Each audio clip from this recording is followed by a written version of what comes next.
Welcome back to Reinvent Healthcare, the podcast for health and wellness practitioners who are passionate about making a difference. You've likely worked with people, or you're going to work with lots of people who are suffering from adrenal dysfunction.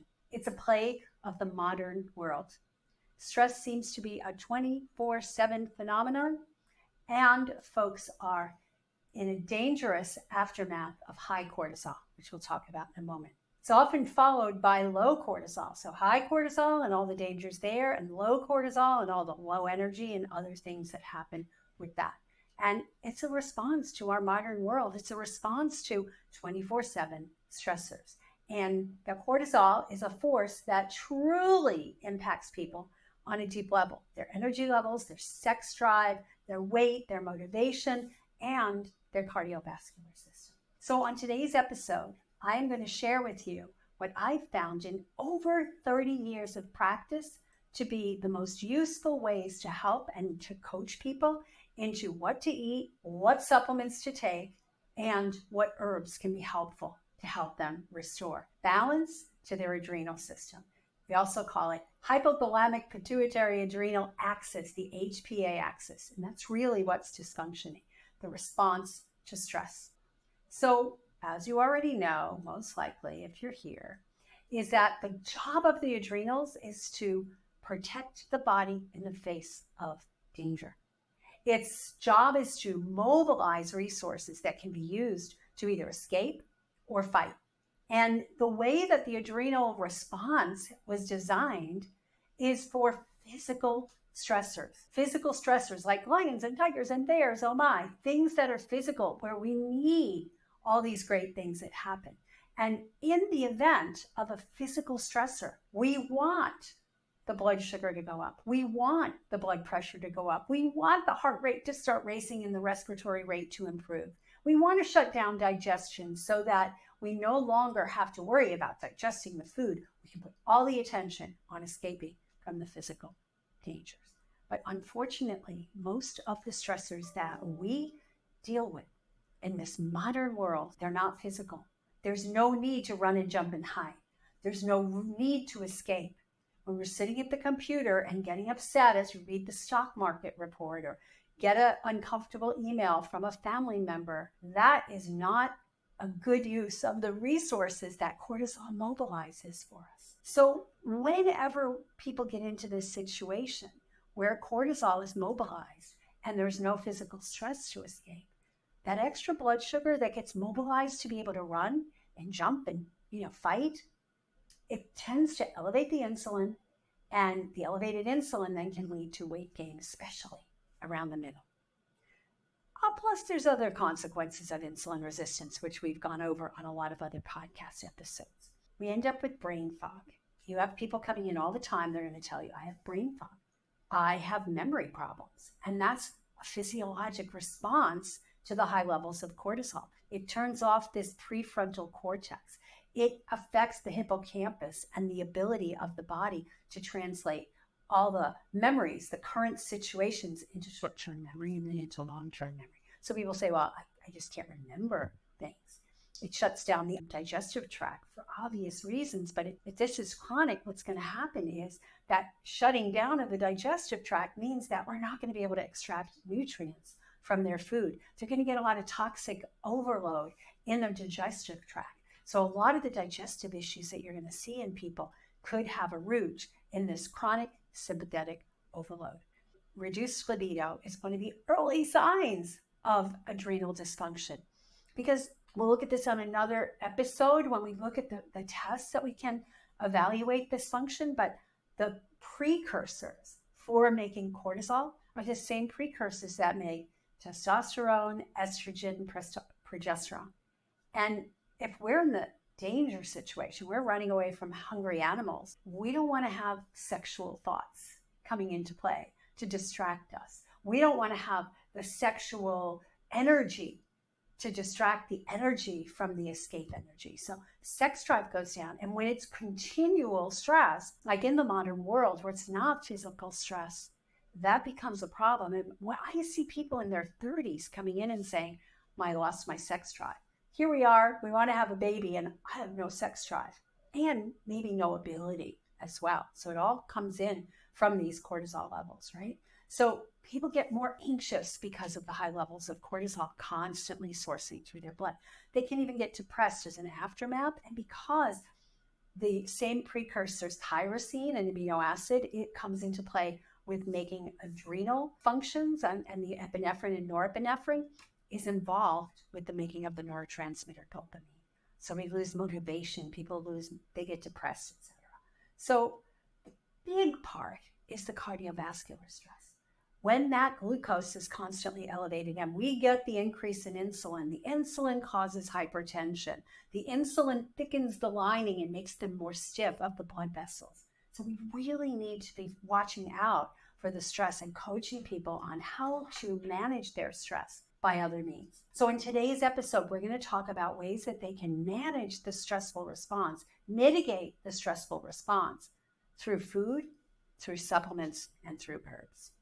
As a concerned practitioner, you need to be able to help people to make diet and lifestyle adjustments to mitigate these effects so that they don't end up with infertility, low sex drive, cardiovascular risk, high blood pressure, insulin resistance, diabetes, etc. It affects the body as a whole. The endocrine system, the digestive system, the neurologic system, the brain and neurotransmitters, and on. So we really need to help people to get this stuff under control. Let's talk about how we can coach people to eat to support good adrenal function. Some of this is same old, same old. Some of it's the same stuff that you're going to coach people on for overall health, but there's some caveats and some nuances. So an alkaline diet is super important. When we're eating a diet that is alkaline forming, the cells get to replenish. The cells get to be nourished. The body gets to be protected from diseases like cancer and infection, etc. So an alkaline forming diet, and there's lots of charts. We'll include one in the handout that is an alkaline forming foods and an acid forming foods. And you've probably seen this all over. You can look it up on the internet. It's a lot of slight variations, but helping people to be on a more alkaline forming diet. Also, eliminating dietary stressors. You know, when people come in to see you and you do a diet diary, that there's a lot of dietary stressors out there. If they're eating the standard American diet or the standard Western diet in any way, and they're not adapting to what's known to be changed, they're definitely having a diet that's putting stress on their system. So some of the dietary stressors we see all the time, caffeine. And caffeine is especially problematic for adrenal support. We want to get off of the caffeine. But here's the caveat, here's the trick. People are doing the caffeine because their HPA axis is dysfunctional and they don't have the energy to make it through the day. So they use the caffeine as a crutch. And it's a vicious cycle. It makes the cells work harder because they're not making their own ATP and energy, and the caffeine makes it all last longer. So we really want to be careful with that. And, you know, when I'm working with somebody, that's not the first thing that I do. I don't take them off their coffee right away. We wean them down. We get them on some herbs. We'll talk about some of the adaptogenic herbs and mushrooms and things like that we can replace it with. The other kinds of stuff in there, like alcohol. People think, oh, I just take my alcohol to relax me at the end of the day. But alcohol has damaging effects on every system in the body. The liver, for sure. The acid-alkaline balance, it creates a situation for fatty liver to develop. It causes an increased risk of cancer.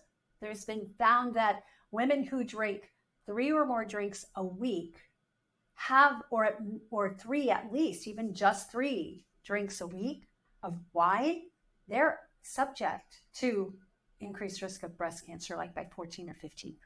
That's huge. We also want to make sure, of course, all the stuff we know about, get them off of the sugars, the refined foods, the packaged stuff, gluten, any allergens that they're subject to, the gluten, dairy, corn, soy, eggs, peanuts, anything that they have an allergy with. I usually start with getting them off all of the top allergens, and then we do a provocation. We add some of those things back in. High carbohydrate breakfast. That's the standard American way, right? Pancakes, toast, orange juice, all of this stuff, along with their bacon and eggs. But those carbohydrates in the morning put a lot of stress on the adrenals. If they're going to eat breakfast, which a lot of people need to do when they're in a state of adrenal dysfunction, then we need to balance that breakfast to keep the hormones in balance throughout the day. And I would highly recommend you check out the little book that I put together called Hormone Hacking Breakfast Menus, or Hormone Hacking Break Your Fast Menu, which is what breakfast really stands for. And you can get that at Hormone Hacking Break Your Fast or breakfastmenus.com. We'll put that in the show notes.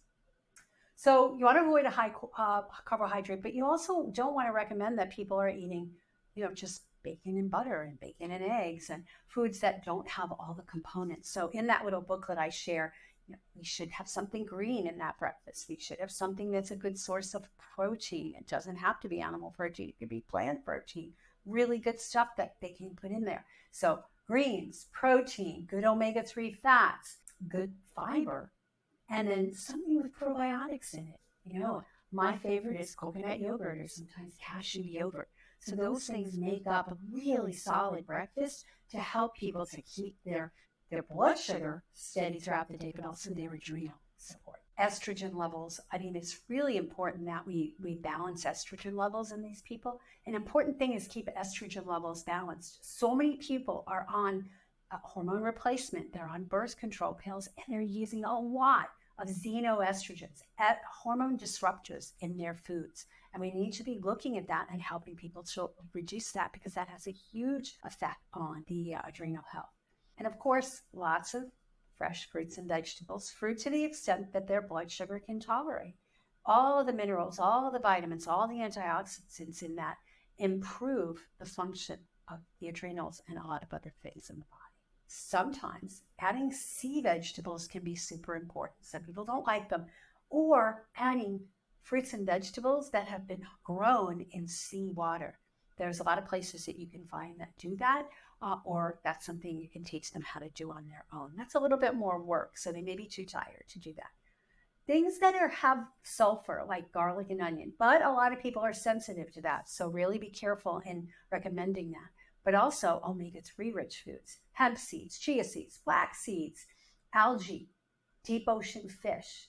And if you add coconut, which is a short chain fatty acids in chia, flax, hemp, you're going to get like 8 to 10 times the conversion from short chain into the longer chain EPA and DHA. So I always like to get them something like a chia seed porridge with some coconut on top. Probiotic and prebiotic foods, not just at breakfast, but those are foods to incorporate on a regular basis. Things like kefir and Rejuvelac is something that is from the old Ann Wigmore days, if you know how to make that. And it usually was made with wheat berries, but you can make it with other grains, and you strain it off. Coconut yogurt, seed yogurt, Jerusalem artichoke, chicory, those are prebiotic foods as well as probiotic foods. This is all going to support healthy adrenal function.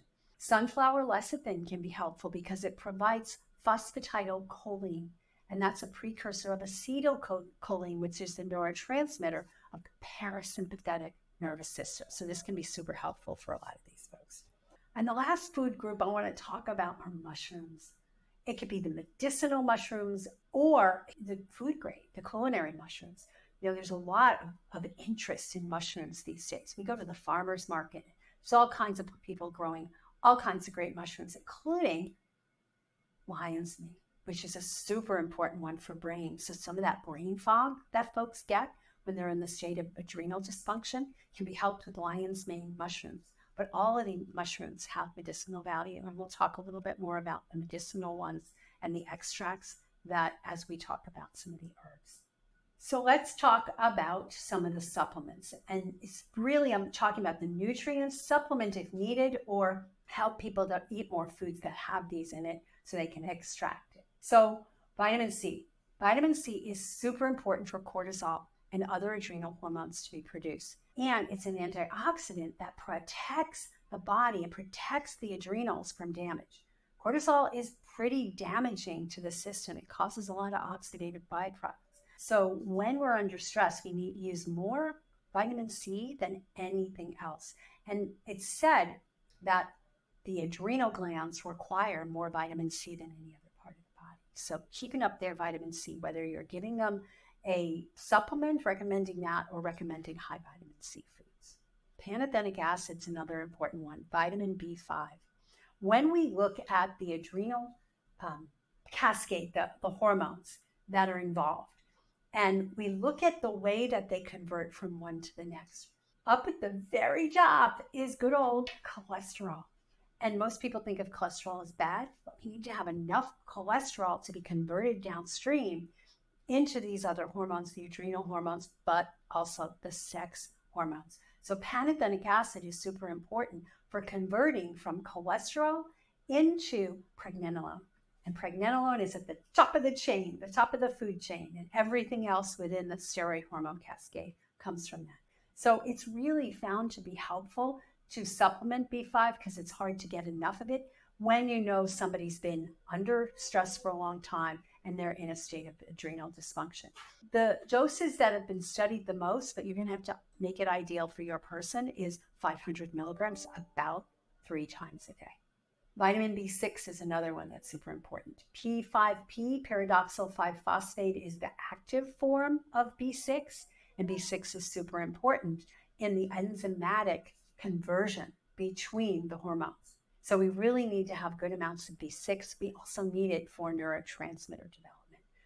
The dose I usually recommend for P5P, if somebody's going to supplement, is somewhere between 25 and 50 milligrams, and you check it out. Bedtime is oftentimes a good time because B6 in the form of P5P works really well. It is really helpful for producing melatonin. It goes from the serotonin into the melatonin and from tryptophan into serotonin into melatonin. So it's really helpful at bedtime. Another nutrient that's super important for adrenal function is magnesium. It's really important for contraction and relaxation of muscles, but also for energy production. It's very important in the Krebs cycle. There's a couple of different stages where low levels of magnesium are not going to allow you to make energy. It's important for restful sleep, helps people to just relax and calm down.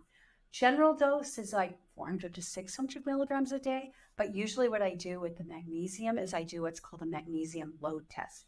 And we have people gradually increase their amount of magnesium until they start to get loose stools, and that would become their optimal dose.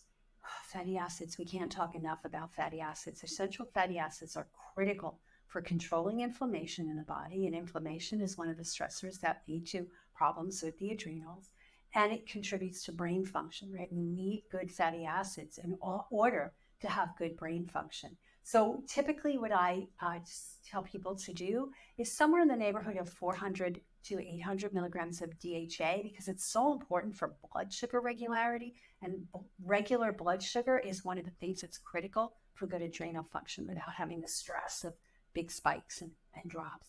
EPA is somewhere in the neighborhood of 200 to 400 milligrams, and you can get this in a supplement form, an algae form, a fish oil form, or by eating deep ocean fish and algae. There are a bunch of different trace minerals that are important. Zinc is super important. Manganese, selenium, molybdenum, copper, and iodine, necessary for overall health, but specifically to calm down overexcited nervous system that leads to adrenal dysfunction and maladaptation. Green powders and sea vegetables are really good sources of these. So nettles, an herb called nettles, we'll talk about some of the herbs a little bit further down.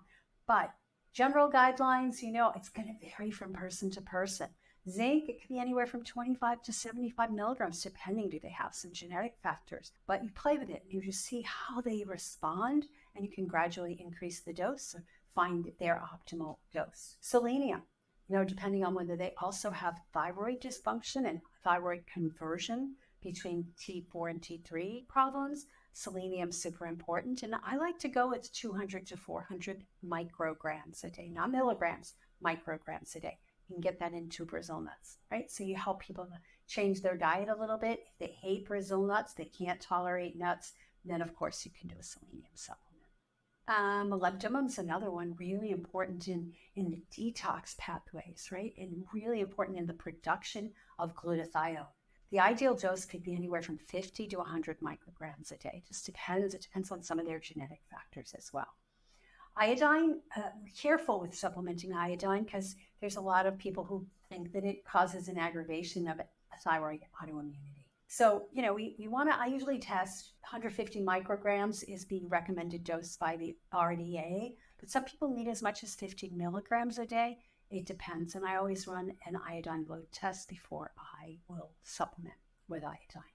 Vitamin E, super important, is an antioxidant. It's important for enzymatic reactions within the adrenal gland, and it helps to neutralize free radicals during the manufacture of those adrenal hormones, the cortisol, the adrenal, and the noradrenaline. Anywhere from 400 to 800 IUs per day, and you can get this from food. There's a spice called annatto, and there's a lot of supplements that are extracted from annatto, but why not get that? I bought some powder, and you can just put a teaspoon here and there within the foods, and it has a mild taste.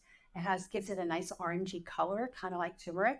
And that's a great way for you to recommend people get some of the vitamin E. There have been some mixed studies that if you supplement vitamin E in higher doses, it may not be so good.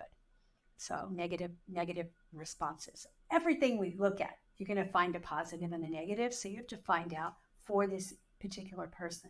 Chromium might be important if the person has blood sugar problems. If their blood sugars are swinging up and down, anywhere from 400 to 800 micrograms a day, the soils are depleted. So generally, if I determine that somebody needs chromium, it's usually in the form of a supplement. Phosphatidylserine. It's a phosphorylated amino acid that's super important for brain function and for calming things down. It helps to lower cortisol levels. So if you test somebody and they have super low levels of cortisol, you're not going to give them phosphatidylserine. But if they have high ones, especially at night, the evening and at night, you can give them some phosphatidylserine to calm everything down. The dosing can be high. Some of the studies showed 800 milligrams a day, and they usually come in 100 milligram capsules. So could it be pricey? But there's also some topicals that you can get. And then finally, I'm going to talk a little bit about tyrosine, which is an amino acid. It's a conditionally essential amino acid. It gets converted from phenylalanine. And when somebody is in the state of adrenal dysfunction, they may be swiping all that tyrosine to make norepinephrine and epinephrine and not have enough of that left over for proper thyroid function. So tyrosine can be helpful, not necessarily, but you can look at what foods are good sources of tyrosine. If you're working with somebody who has depression and low motivation, like they just aren't motivated to do anything, they can have a dopamine problem, and tyrosine's a precursor to dopamine. So that's an important factor to consider. And look for the foods that are higher in tyrosine. If you are going to supplement, I usually do it in the realm of 500 milligrams. Now let's look at some of the herbs. We could spend hours and hours and hours.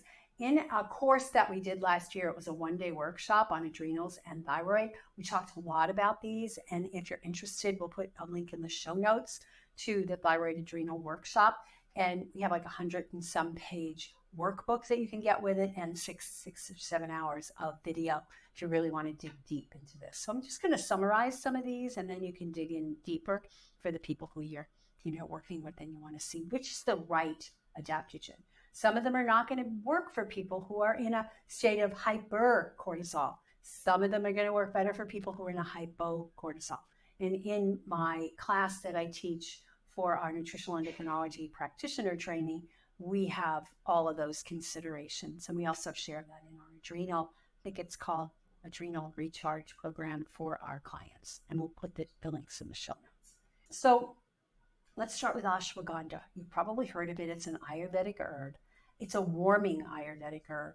So you don't want to give it to somebody who's in the state of raging hot flashes or is always hot, right? Or hyperthyroid. We definitely don't want to give it because it actually has the ability to improve thyroid function. It helps people to adapt to both physical and chemical stress. And a lot of the things people are under stress for is chemical. Yeah, physical stresses exist, infections and various and sundry injuries and inflammation and all that. But a lot of the stresses people are under are chemical, which is from the foods and the environment and the toxins, and also from mental and emotional stressors. Ashwagandha can actually make it so that you don't need to supplement or give people as much vitamin C. And vitamin C is a little, right now with everybody looking into CGMs, continuous glucose meters, there's a lot of false readings you can get with too much vitamin C. So if you're helping somebody to support their adrenals and you don't want to give them too much vitamin C, ashwagandha would be a good choice there. It's a tonic for exhaustion. It's an adaptogen. It helps people to adapt to the stress and either increase the function or decrease the function. It can help normalize cortisol.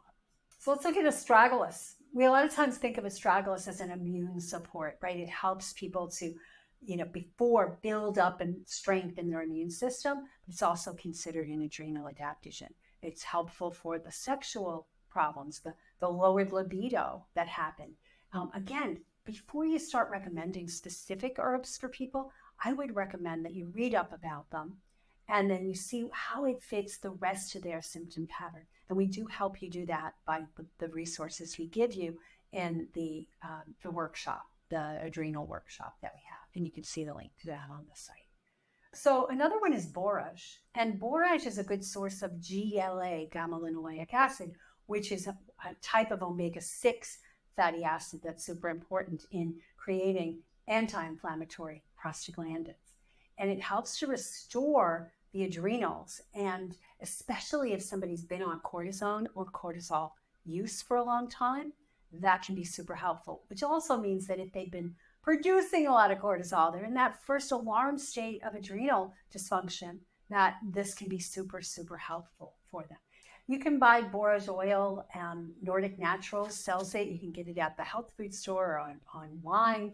And it's really small dose to get a good amount of borage into the body to get the fatty acid constituents of it. But from a whole herb perspective, it's used for convalescence. It's useful in respiratory ailments and other things. So look into it if you're thinking that somebody has some respiratory stuff along with their adrenal fatigue. Another one is Dan Shen, also known as Cotinopsis. It's a type of mushroom. It's used in Chinese medicine a lot. And it's used for fatigue, weakness, loss of appetite, vertigo. So for a lot of people who are suffering from adrenal dysfunction, this might be an important herb to be looking at it. Strong antioxidant, it's an anti-inflammatory, antispasmodic, and pain relieving capabilities. So you can do it as a tincture, you can do it as a powdered extract, or you can do it as a tea. One of my favorites is Devil's Club. Aplopanix horridum. It's used for blood sugar balance. And the warriors, it's said that they use this Devil's Club to paint their bodies and build their strength. And it's a really powerful herb for rebuilding an adrenal level. So when there's low levels of energy throughout the day, it can normalize them, but it's also great for balancing blood sugar. Another one, Hoshowu, also known as Fo tea, Polygonum multiflorum. And it's really used in Chinese medicine as a rejuvenation type of an herb. So somebody's weak and debilitated and they've been that way for a while, doing this herb can be super helpful. Dizzy, weak, numbness, and it helps to support the liver and the kidneys. Again, you can do it as a tincture, you can do it as a tea or a powder. Ginseng is one of those. There's multiple ginsengs. What's a true ginseng? What's not a true ginseng? But we have Korean ginseng, which is eleuthero. That's the one that we hear about a lot. Commonly used to treat adrenal cortical dysfunction, low levels of the adrenal function. And it acts on the pituitary gland to stimulate the adrenals to produce more cortisol and improves fatigue, mental fatigue, that brain fog that a lot of people are dealing with. It can also be used for supporting overall immune function. So again, read up on it. There's a lot of uses for ginseng and eleuthero. Tincture, you can get it as an extract, a powdered extract, or as a tea.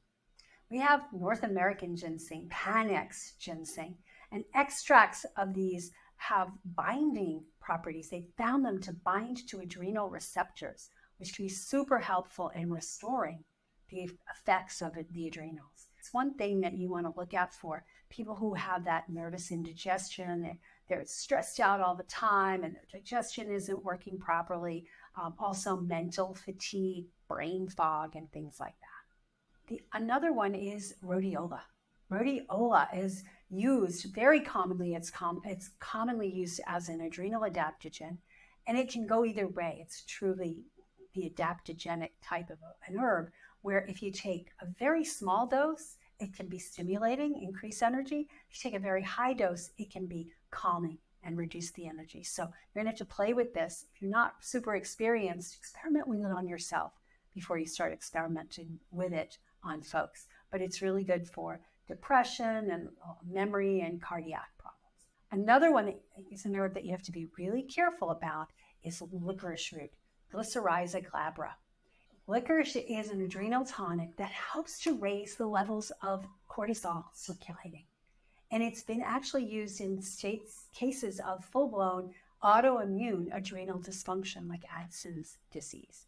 It's anti-inflammatory, it's a demulcent, it's an expectorant. Demulcent, we can use it to help people with reflux and problems with ulcers, right? But we want to make sure that if we're using it for that we get deglycyrrhizated, because the glycyrrhizic acid is the one that helps to support adrenal function, and that's the part that can raise the blood pressure. So you want to be super careful when supplementing somebody with licorice. And we've had situations, colleagues of mine have had situations where people landed in the hospital with hypertensive episodes when they were started out as hypotensive, and they were treating it with licorice, and they liked the taste, and they just started drinking it ad nauseum. And so you got to be really careful not to give it to somebody who has high blood pressure already or tendency to that. And you want to make sure they monitor. I had a personal situation happen for myself where I had bought a tincture of licorice, and it was from, I forget the company, but somebody had told me they had taken it and it didn't do anything for them. And I'm like, really? That's really potent. And somebody else had taken it and it did wonders. So I said, well, let me try it myself. So I started taking it, and I love the taste of licorice. Some people hate it. Love the taste of licorice. I started to take it, and I was taking like a couple, 3 dropperfuls of it 2 or 3 times a day. All of a sudden, I was looking down at my ankles, and I saw that they looked swollen. Took my blood pressure, and it was high. I don't have high blood pressure normally. I actually have low blood pressure. So you can use it in cases of people who are hypotensive, low blood pressure, that they have orthostatic hypotension, where when they stand up, their blood doesn't get to their head and they get dizzy, or they lean over and then get up. So it can be used very successfully, but always use it with a lot of caveats and caution that they continue to monitor their blood pressure. 2 more I want to talk about. Sarsaparilla. Sarsaparilla has a root beer-like taste, and I had a friend who made a sarsaparilla, an adrenal adaptogen kind of drink using sarsaparilla, and it tasted kind of licorice-y like. It has some natural steroidoglycosides in it, and it enhances the balance of the gland. So it helps to improve muscle toning. It helps to improve the secretion of endocrine glands. It helps to increase testosterone. So it could help with the libido side effect of having adrenal dysfunction. And it increases progesterone. So some folks use it in the treatment of premenstrual syndrome. So here's the thing. You want to check it out before you start recommending, oh, I heard that this herb was good for adrenal dysfunction. Let's try it. Read about it. Read it with them. Say, how does this sound for you? And they may have some symptom that they never told you about, that all of a sudden it's contraindicated. So really important to do that. And go slow, low and slow. Don't use full-blown doses. Use little sips, little teas, tinctures in tiny amounts as you test it out with people. Sometimes it's like miraculous, that the response you see can be miraculous. So there's a few more. Schizandra. I love Schizandra. It's a calming adaptogen. I usually recommend it at bedtime for people. You can get it as little berries. You can get it as a tincture, but it helps to calm things down. So if you have somebody who you've tested and you've seen that their cortisol goes way high at night, you want to help them to sleep, Schizandra might be something that you can look at. It helps with forgetfulness and some of that brain fog type stuff. And then we have wild yam, and wild yam is an important one for progesterone levels. And we know some progesterone is produced by the adrenal gland. Some of it's produced in the ovaries. Obviously, the big bulk of it is produced in the ovaries or the corpus luteum actually in pregnancy.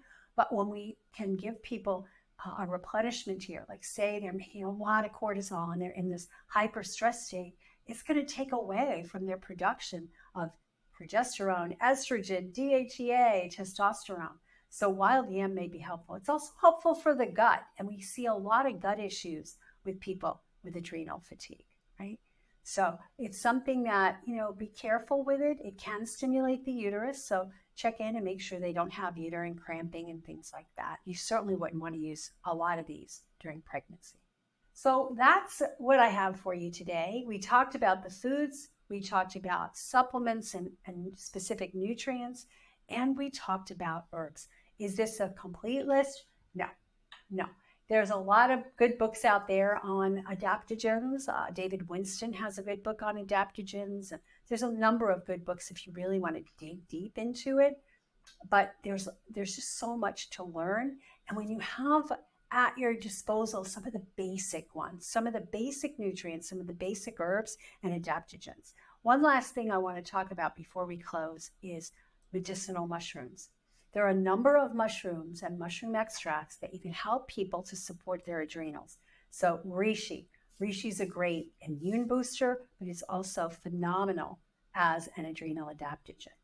Cordyceps has effects on a lot of other systems. It has an effect on the kidneys. It has an effect on the lungs, has an effect on stamina. So I often use it with people with adrenal dysfunction to help them to balance their energy levels.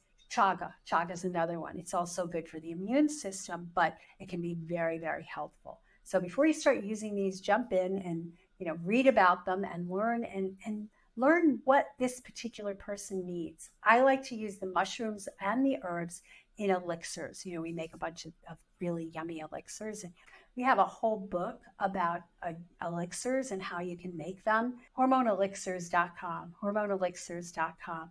And there's a number of recipes. There's a base recipe, and a bunch of different herbs are used in there to help support people with their energy.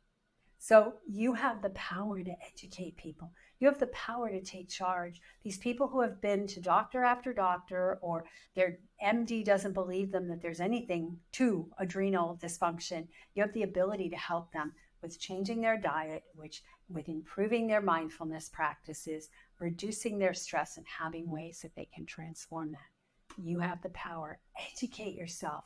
Join us I have tons of webinars that I do to go into this. We have a 3-day live event that's coming up, and we do them twice a year for health and wellness practitioners to really help you dig into these topics.